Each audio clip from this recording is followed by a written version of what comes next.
Hi guys. Today I want to come out with a fun video.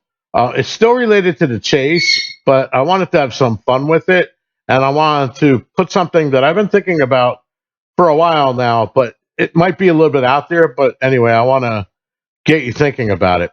You know, in Forrest's book, how he mentions the train only goes past the banana tree once. So when you go past it, grab every banana. Forrest's father had said that to him. At least that's the story in his book. I did some research on that, and I'm thinking, how can that apply to the chase? You know, grab every banana. Most people just write it off, or they take it to mean, an opportunity only comes around every so often. So make sure that you grab every opportunity when you can, and that might be all that it means. But anyway, I did some research into it, and you'd be surprised to know that bananas are responsible for the invention of the chairlift. The chairlift was invented in 1936 by a railroad employee.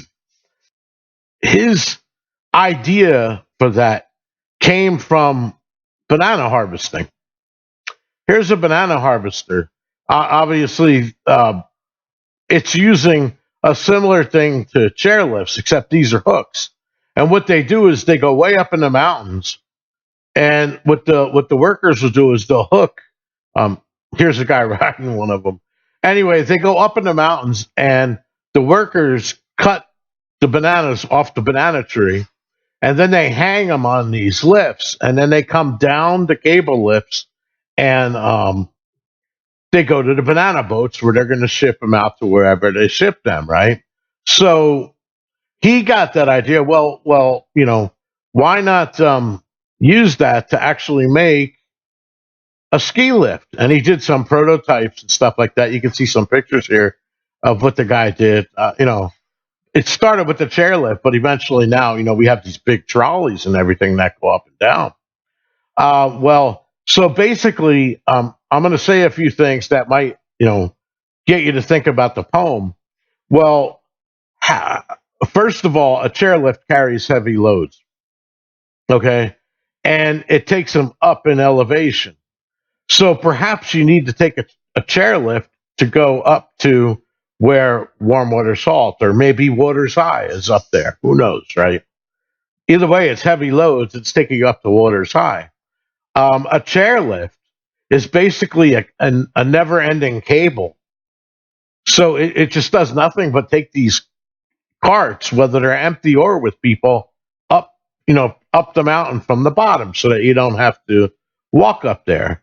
So you could say that when somebody's skiing, going up the lift, they take the lift with their lift tickets because it's not far, but it's too far to walk. You're not going to be walking up the ski lift. It's up the side of a mountain, which is going to be difficult to begin with. And second of all, why would you want to do that when you can get up there much faster, right? And just enjoy yourself skiing down. Because before they had lifts, that's how they had to do it. They had to walk up there, and you couldn't have as much fun, and it would take too long to ski. So you can also relate water to the snow machines that are there. That would also explain maybe why Forrest is saying effort will be worth the cold.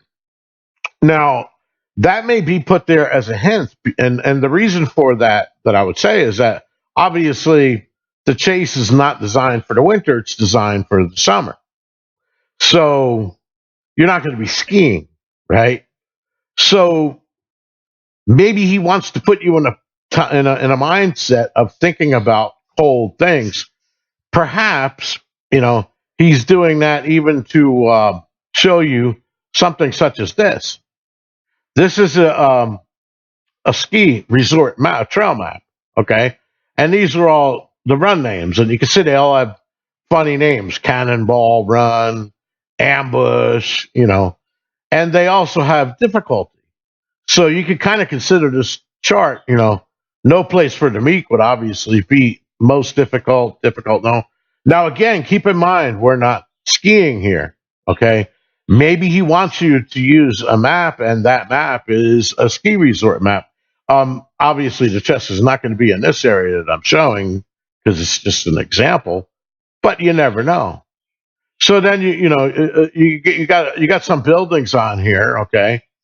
And I did a lot of research into this, and the fact of the matter is that almost all the ski resorts in the search area, none of them are on private property.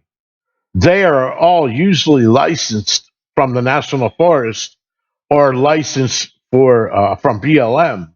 So you can actually go, obviously on these mountains and up and down these at your will. You don't have to pay anybody to go into a ski area. They can't charge you for it. It's public land. Okay.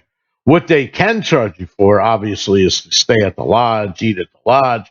They can charge you to use their lifts because what they do is they license this area over times, let's say maybe 25 years, 50 years. I don't know how long the leases are, and then, of course, the footings for the ski lifts and the ski lift engines themselves. Some of them are electric. Some of them old ones were obviously gas, or some of them might be diesel. But all of that is owned by them. So you can't just go in there and jump on a ski lift. You would have to pay for a lift ticket. They can charge you for that. Okay, so you see, they would have a lift here. They have a lift or a gondola. I think it's called the gondola or a trolley that would take you up. And then they have a lift over here. They have maybe another lift over here. Um, in what they do a lot of times is in the off season when nobody's skiing, some of the resorts will have zip lines. Okay, so they use the lifts to take the people to go up and ride zip lines. Or sometimes, I'll give you an example. When I was in Wyoming, I went up the lift in the summer over at Jackson Hole, and it takes you up to a vista. So it'll bring you up to one of these peaks so that you could, quote unquote, marvel gaze, So, which is interesting because all these words are in the poem, right? Marvel gaze, the ski lift, and then it's ever drawing nigh, heavy loads, water high. So who knows? Maybe this is part of the chase. Maybe we're supposed to go into an area like that, go during the off season, and then you hop on a gondola or a trolley or just a regular chairlift, take it up to the vista and go up there. And that's how you get up, perhaps, to where warm waters halt. Warm waters halt may be at the peak of the mountain where the snow freezes and the ice forms, stuff like that in the winter. Again, think cold, right? And when you're skiing, you would go up there, and of course, you're going to ski down into a canyon. Okay. So he doesn't want us to ski. Maybe the whole point, and who knows, maybe the home of Brown is an area down here that you go on and you take a gondola up to the top of the vista because it's too far to walk. So you put in onto a ski lift. The ski lift takes you up. You get off, and then from there, from up here, it's no place for the meek. The end is ever drawing nigh. Could actually be leading you down some of the names here, some of the runs, the ski runs that you see on here. So maybe he hit it up there to the top of a mountain, and it's right off 200 feet away. Obviously you're not going to walk down these. These are going to be all pretty steep slopes, you know. But as you can see, some of them contain flat areas. A lot of them, actually, the ski resorts, especially in Colorado, they have, like a tiny burger joint up top or something that you can go up there as a sightseer and look around, marvel gaze at the wonderful scenery. And then meanwhile, as I said, that park or resort or whatever does not own this land.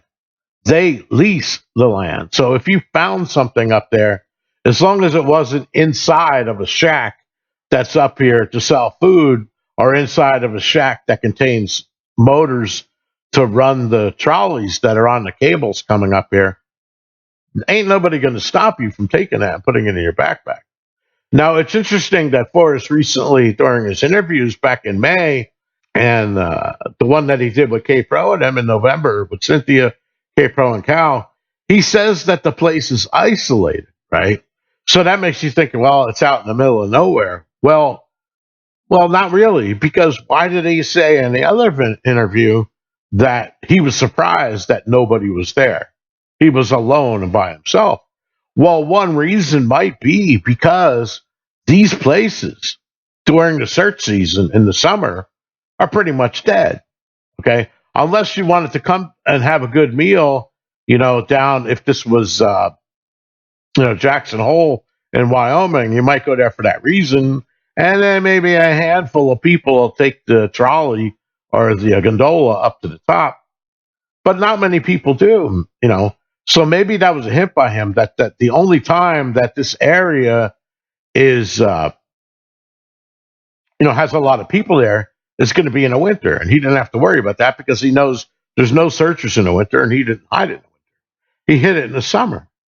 So he could have taken it up and hid it anywhere. It doesn't, because this land is not private, right? You can go there anytime you want. They can't close it off, unless the national forest itself closes the land off. That you have access to all of that stuff, and certainly any streams or rivers or brooks or whatever that might be down, on the bottom. So anyway, I just wanted to put this out there just to show. I don't know how many of you are aware of the fact that banana harvesting, the banana trees in the mountains, and bringing it down to the banana boats was what caused this first ski lift to be invented, which was in the 1936, like I said, in the United States. And at the time, I want to also add that skiing was very popular out in Europe. Okay, but and in other places, but it wasn't really popular in the United States until the 1930s. So this is right around the time when Forrest was a kid. You know, so maybe he went skiing in the 40s when he was a kid, someplace in Colorado or whatever, and during a winter vacation. And it has nothing to do with Wyoming. Maybe it's down. Maybe he went to New Mexico because it's relatively close to Texas. Texas is flat, so maybe his family took him to Colorado, or they took him to whatever state, and then maybe he did some skiing and he fell in love with it, and that's where he decided to hide the chest. I don't know. And as usual, I'm not going to try to turn this into a solve. I just wanted to put it out there because I thought you would find it interesting, and it's kind of fun, and it's kind of cool, and I don't normally do it. So anyway, have a good day, folks. Peace.